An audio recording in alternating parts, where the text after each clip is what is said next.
Hi everyone and welcome to all. तो चलिए आज की क्लास में हम लोग डिस्कस करने वाले हैं 27 अगस्त के करंट अफेयर्स के बारे में। जिसकी हम लोग जानते हैं कि current affairs all competitions exam के लिए इम्पोर्टेंट रहता है, चाहे एसएससी हो, रेलवे हो, बैंकिंग हो, स्टेट बीसीएस हो या तो और कोई भी अदर एग्जाम रहता है, तो उन सब चीज के लिए करंट अफेयर्स इंपॉर्टेंट रहता है। ठीक है, तो चलिए आज की क्लास में हम लोग स्टार्ट करने वाले हैं।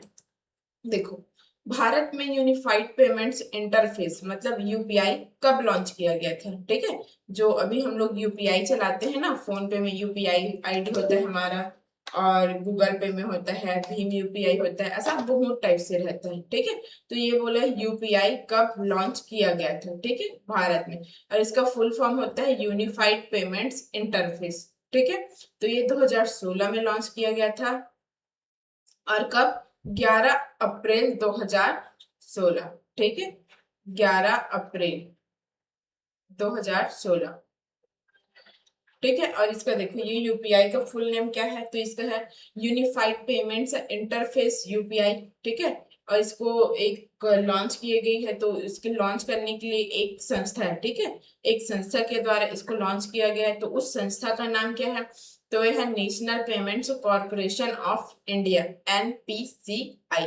ठीक है, और इसका देखो ये लॉन्च उस समय किया गया था जब आरबीआई के गवर्नर ठीक है, आरबीआई के गवर्नर कौन थे? डॉक्टर रघुराम जी राजन। ठीक है, जब इसको यूपीआई को लॉन्च किया गया तो आरबीआई के गवर्नर कौन थे? तो डॉक्टर रघुराम जी राजन। ठीक है, तो ये उनके द्वारा ये लॉन्च किया, मतलब उनके द्वारा हुआ गया है। ठीक है, देखो इसमें प्रारंभिक बैंक कौन थी, मतलब इनिशियल बैंक कौन सा था? तो इसमें यूपीआई को शुरुआत में, ठीक है, यूपीआई को शुरुआत करने में 21 बैंकों के साथ लॉन्च किया गया था।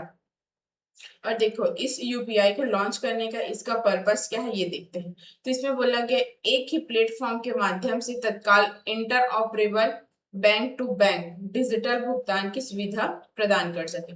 जैसे कि हम लोग अभी करते हैं ना, डायरेक्ट है तुम यूपीआई करो, डायरेक्ट वो बैंक टू बैंक में आपका ये यहाँ पे डिजिटल पेमेंट्स हो जाता है, तो ये वैसे ही। ठीक है, वही बताया गया यहाँ पे। और देखो यहाँ पे क्या बोला गया है, और रेगुलेटर, अब रेगुलेटर यहाँ पे कौन सा था? तो ये reserve bank of India, RBI.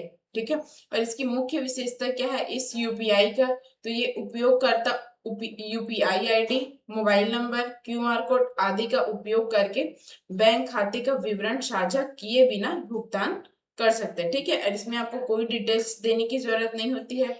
आप यूपीआई आईडी, मोबाइल नंबर और क्यूआर कोड का यूज करके आप यहाँ पे बैंक खाते का विवरण का इसका साझा कर, यहाँ पे ये मतलब आप किसी को भी पेमेंट ऐसा कर सकते हैं। ठीक है, और देखो यहाँ पे फर्स्ट यूपीआई लेन देन पायलट लॉन्च के बाद यूपीआई ने अप्रैल, ठीक है, 2016 में लाइव संचालन शुरू किया। यूपीआई एप्स, देखो यूपीआई एप्स के लिए कौन कौन से है? भीम यूपीआई, गूगल पे, फोन पे और ये पेटीएम। ठीक है, तो ये सब हमारी यूपीआई से रिलेटेड एप्स है। अब देखो इसमें क्या बोले हैं, 2026 वर्क फ्रॉम एनीवेयर इंडेक्स में शामिल होने वाला एकमात्र भारतीय शहर कौन सा था? ठीक है, तो ये कौन सा था? मुंबई। किसमें? जो वर्क फ्रॉम एनीवेयर इंडेक्स है उसमें 2026 में भी इन्होंने ये शामिल हुआ है। भारत का एक ऐसा शहर है जो कि सिंगल ये बस उसमें, ठीक है, उसमें क्या हुआ था? शामिल हुआ था। देखो और इसके ये इंडेक्स का नाम क्या है? तो ये वर्क फ्रॉम एनीवेयर इंडेक्स, जो कि 2026 में हुआ था ये। ठीक है, और इसको किसके द्वारा रिलीज किया गया था? तो इंटरनेशनल वर्क प्लेस ग्रुप के द्वारा। ठीक है, और ये इसका फोर्थ एडिशन था, जो कि अभी ये इंडेक्स लॉन्च किया गया, जो अभी इंडेक्स में शामिल हुआ था उस इंडेक्स का। ठीक है, और ये एकमात्र भारतीय शहर यहाँ पे मुंबई ही उसमें शामिल थे। और देखो यहाँ पे मुंबई का इसमें स्कोर कितना था? 77। ठीक है, और देखो ये ग्लोबल रैंक में बोले तो ये 15th रैंक में थे। ठीक है, और देखो यहाँ पे क्या बोला गया है? Top city globality. ठीक है, वैश्विक स्तर पर शीर्ष शहर, ये बैंकॉक, फर्स्ट बैंकॉक, फिर उसके बाद थाईलैंड। ठीक है, तो इसका पॉइंट्स कितना कितना है? 1 106.5। ठीक है, इसके पॉइंट से मुंबई के कितना है 77। अब सेकंड सेकंड रैंक में कौन है, टोक्यो। टोक्यो का कितना है 96.5, देखो। ठीक है, और ये थर्ड कहाँ का है, बार्सिलोना 95.5। और देखो इसका पैरामीटर्स इसमें क्या क्या है, जलवायु, ब्रॉडबैंड स्पीड, आवास, परिवहन, भोजन, संस्कृति और लचीले कार्य स्थल की उपलब्धि। ठीक है, और यहाँ पे मुंबई की देखो, अब मुंबई की मेन यहाँ पे थोड़ी सी स्ट्रेंथ क्या है उसकी, तो देखो ये परिवहन की किफायती दरें, लचीले कार्य स्थल, जलवायु और आवास। ठीक है, और देखो यहाँ पे और क्या बताया गया है, कम स्कोर वाले क्षेत्र के बारे में। ठीक है, तो ये है ब्रॉडबैंड की गुणवत्ता, स्थानीय कार्यक्रम और खुशी सूचकांक। अब देखो यहाँ पे क्या बोला गया है ठीक है, यहाँ पे क्या बोला है 72। ठीक है, 72 नेहरू ट्रॉफी बोट रेस। ठीक है, ये 2026 किसने जीती है। अब देखो ये बोट रेस नेहरू ट्रॉफी, ये इसी के लिए आती है। ठीक है, बोट रेस के लिए दिया जाता है। तो ये किसने जीता है, अरोमा चुंदन ने। ठीक है, अरोमा चुंदन ने इस ट्रॉफी को जीता है, बोट रेस वाली। अब देखो ये इवेंट, ये 72 नेहरू ट्रॉफी बोट रेस था। ठीक है, और इसके विनर्स कौन है, अरोमा चुंदन। देखो ये बोट क्लब। ठीक है, तो इसका बोट क्लब का नाम क्या है, तो ये है अरोमा बोट क्लब, जो कि परवूर कोल्लम में है। ठीक है, और इसके कैप्टन्स कौन थे, तो ये थे रंजीत सजीव कोचुमोन। ठीक है, रंजीत सजीव कोचुमोन। और ये लोके उसका वेन्यू क्या था, तो ये पुन्नमदा झील। ठीक है, पुन्नमदा झील अलप्पुझा, जो कि केरल में है। और डेट क्या थी इसकी, तो ये थी 22 अगस्त 2026। ठीक है, और इसका विनर्स का टाइमिंग क्या था, तो ये 4 मिनट्स। ठीक है, ये बोट रेस है, तो इन्होंने विनर्स विनर्स का इसमें टाइमिंग क्या था, तो ये था 4 मिनट 23.328 सेकेंड्स। ठीक है, ये उन्होंने इतना टाइम लिया था। और इसके उप विनर्स कौन है, रनर अप तो ये है नाडू भागोश चुंदन। और थर्ड पोजीशन पे कौन आया है, तो वियापुरम चुंदन। ठीक है, और इसकी विशेष उपलब्धि क्या है, जो ये अरोमा चुंदन है उनका, तो इनका एक स्पेशल अचीवमेंट है। तो क्या बोला, अरोमा ने अपने पदार्पण में ही ट्रॉफी जीती है। ठीक है, और इसका कुछ ये हिस्टोरिकल सिग्निफिकेंस भी है। इस रेस का संबंध, ठीक है, इस रेस का संबंध 1952 में जवाहरलाल नेहरू की अलपुझा यात्रा से है, जिसके बाद उन्होंने एक रजत ट्रॉफी प्रदान की थी। तो ये उससे रिलेटेड है। ठीक है, अब देखो यहाँ पे क्या बोला गया है, 24 अगस्त 2026 को संयुक्त राज्य अमेरिका द्वारा ईरान के खिलाफ शुरू किए गए प्रतिबंध अभियान का नाम क्या था, तो क्या नाम था, तो ये था ऑपरेशनल इकोनॉमिक आउटकास्ट। ठीक है, इस अभियान का नाम क्या था, तो ये था ऑपरेशन इकोनॉमिक आउटकास्ट। ठीक है, और इसको ये लॉन्च कब किया गया था, तो ये था 24 अगस्त 2026 को। ठीक है, और इससे ये टारगेटेड ये टारगेट कंट्री कौन सा था, तो ये ईरान। और इसको स्टार्ट मतलब लॉन्च करने वाली एक संस्था है, तो उस संस्था का नाम क्या है, तो ये है अमेरिकी वित्तीय विभाग, US department of the treasury. ठीक है, और देखो इसमें क्या बोला गया है, ये वित्त मंत्री कौन है, स्कॉट बेसेंट। ठीक है, और इसका पर्पस क्या है यहाँ पे, तो ये है ईरान को अंतरराष्ट्रीय वित्तीय और आर्थिक संपर्कों से अलग करना है इस अभियान के अकॉर्डिंग, इस अभियान के माध्यम से। ठीक है, और इसका मेन फोकस क्या है, तो ये है ईरानी वित्तीय नेटवर्क, तेल से होने वाली आय और अन्य आर्थिक जीवन रेखाएं। और क्या बोला गया यहाँ पे, इसकी प्रारंभिक कार्रवाई बोला गया है, तो ये ईरान से जुड़ी कई व्यक्तियों, संस्थाओं और जहाजों पर प्रतिबंध लगाए गए हैं। फिर ये इससे रिलेटेड कुछ ऐसे वर्ड्स है जो यहाँ पे इस अभियान से है। तो ये आर्थिक हमला, ठीक है, इकोनॉमिक कंसलॉट के रूप में वर्णित किया गया है। इसे इकोनॉमिक डे भी कहा गया है, ठीक है, इकोनॉमिक डे भी कहा गया है इसको।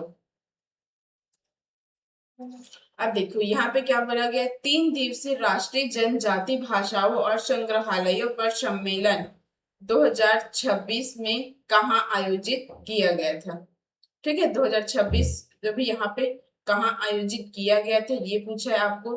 3 दिवसीय राष्ट्रीय जनजाति भाषाओं और संग्रहालयों का सम्मेलन, ठीक है, तो ये मैसूरू में किया गया था। और कहाँ पे, तो ये होटल सदर्न स्टार जो कि मैसूरू में है, कर्नाटक में। और इस सम्मेलन का डेट्स का ड्यूरेशन क्या था, तो ये था 24 to 26 अगस्त, ठीक है, 2026। और इसके ऑर्गेनाइजर कौन थे, किसके द्वारा इसको ऑर्गेनाइज किया गया था, तो जनजाति कार्य मंत्रालय, central institute of Indian languages Mysore, ठीक है, और कर्नाटक एसटी कल्याण विभाग और Karnataka state tribal research institute के सहयोग से इसको क्या किया गया था, ऑर्गेनाइज किया गया था, ठीक है। और इसका इनॉग्रेशन यहाँ पे दुर्गा दास उइके जो कि केंद्रीय जनजाति कार्य राज्य मंत्री है, ठीक है, तो उनके द्वारा इनका इनॉग्रेशन किया गया था। और इसका मेन फोकस क्या है, तो यह जनजाति भाषाओं का दस्तावेजीकरण, संरक्षण और पुनर्जीवन, साथ ही जनजाति संग्रहालय और जनजाति स्वतंत्रता सेनानी संग्रहालयों को मजबूत करना, ये इनका मुख्य फोकस है। और इसमें ये पहल किया गया, तो इसमें क्या है, जनजाति भाषाओं में कर्नाटक की प्राइमर पुस्तकों का विमोचन, जनजाति कार्य मंत्रालय और शील, ठीक है, CIIL के बीच एक समझौता ज्ञापन MOU तथा आदिवाणी एडिवाणी मतलब आदिवाणी, ठीक है, ये प्लेटफॉर्म में ये अपडेट यहाँ पे किया गया था। तमिलनाडु सरकार द्वारा घरेलू LPG सिलेंडर प्रतिपूर्ति के लिए घोषित योजना का नाम बताना है यहाँ पे, तो क्या था, अन्नपूर्णी सुपर 6 स्कीम, ठीक है, अन्नपूर्णी सुपर 6 योजना उनका नाम है, जो कि तमिलनाडु सरकार द्वारा घरेलू LPG सिलेंडर प्रतिपूर्ति के लिए योजना घोषित किया गया है, तो ये उनका नाम है, ठीक है, क्या है, तो ये है अन्नपूर्णी सुपर 6 योजना, ठीक है। और इसको अनाउंस कब किया गया था, तो ये 24 अगस्त, ठीक है, 24 अगस्त 2026 को, ठीक है, किया गया है। और ये किसके द्वारा, मतलब यहाँ पे तमिलनाडु के मुख्यमंत्री, ठीक है, तमिलनाडु के चीफ मिनिस्टर कौन है, तो C जोसेफ विजय के द्वारा इसको अनाउंस किया गया है। और इसके कुछ बेनिफिट्स है, तो ये देखो यहाँ पे क्या बताया गया है, यहाँ पे बताया गया है कि हर साल, ठीक है, हर वर्ष 3 घरेलू LPG सिलेंडरों की लागत की प्रतिपूर्ति, तो ये इनका बेनिफिट्स है। और इनका तरीका क्या है, तो ये लाभार्थी पहले सिलेंडर खरीदता है और पात्र राशि सीधे बैंक खाते में जमा की जाती है। और देखो इसकी पात्रता एलिजिबिलिटी क्या है यहाँ पे, तो 2.5 लाख रुपए तक की वार्षिक आय वाले परिवार, ठीक है, ये इनके लिए एलिजिबिलिटी है। और इसके कुछ अपेक्षित लाभार्थी है, तो ये क्या बताया है, लगभग 1.30 करोड़ परिवार। और इसमें वार्षिक आवंटन एनुअल एलोकेशन इसमें क्या है, लगभग 4,000 करोड़ रुपए, ठीक है। और देखो ये यहाँ पे कार्यान्वयन पोंगल 2027 से, ठीक है, इम्प्लीमेंटेशन पोंगल 2027 से। अब देखो यहाँ पे क्या बोला गया है, ईस्ट बंगाल FC ने किस टीम को हराकर, ठीक है, किस टीम को हराकर 135 ड्यूरंट कप 2026 का खिताब जीता है, ठीक है, तो ये कौन है, मोहन बागान सुपर जायंट, ठीक है, तो ये टूर्नामेंट कौन सा है, तो 135वां इंडियन ऑयल डूरंट कप। और इसके विनर्स कौन है, तो ये है ईस्ट बंगाल FC। और इसकी उप विजेता कौन है, रनर अप मोहन बागान सुपर जायंट, ठीक है। और इनका फाइनल स्कोर क्या था, तो ईस्ट बंगाल ये 4-1 मोहन बागान, ठीक है। और इसका डेट क्या बताया गया है आपको, 23 अगस्त 2026। इसका देखो ये विवेकानंद युवा भारती क्रीडांगन कोलकाता इनका लोकेशंस है।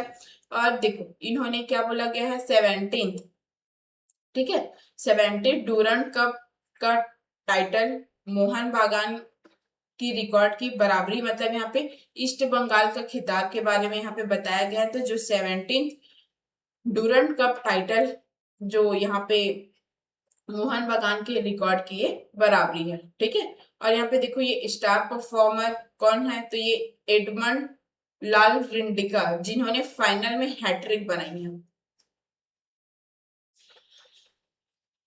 अब देखो ये सेबी द्वारा SEBI द्वारा मार्केट इंफ्रास्ट्रक्चर इंस्टीट्यूशंस के लिए कौन सा नया फ्रेमवर्क पेश किया गया है, तो ये इंफॉर्मेशन टेक्नोलॉजी रेजिलियंस इंडेक्स, ठीक है। इसके बारे में कुछ बताया गया है, देखो अब ये इंफॉर्मेशन टेक्नोलॉजी रेजिलियंस इंडेक्स, ठीक है, ये इनका फुल फॉर्म है। और इसका संक्षिप्त नहीं मतलब एब्रिविएशन ITRI, ठीक है, ये इंफॉर्मेशन टेक्नोलॉजी रिलीजियंस इंडेक्स का ये शॉर्ट फॉर्म है, ठीक है। और इसको SEBI के द्वारा इसको यहाँ पे इंट्रोड्यूस किया गया है। और कब, तो ये है 24 अगस्त 2026 को, ठीक है।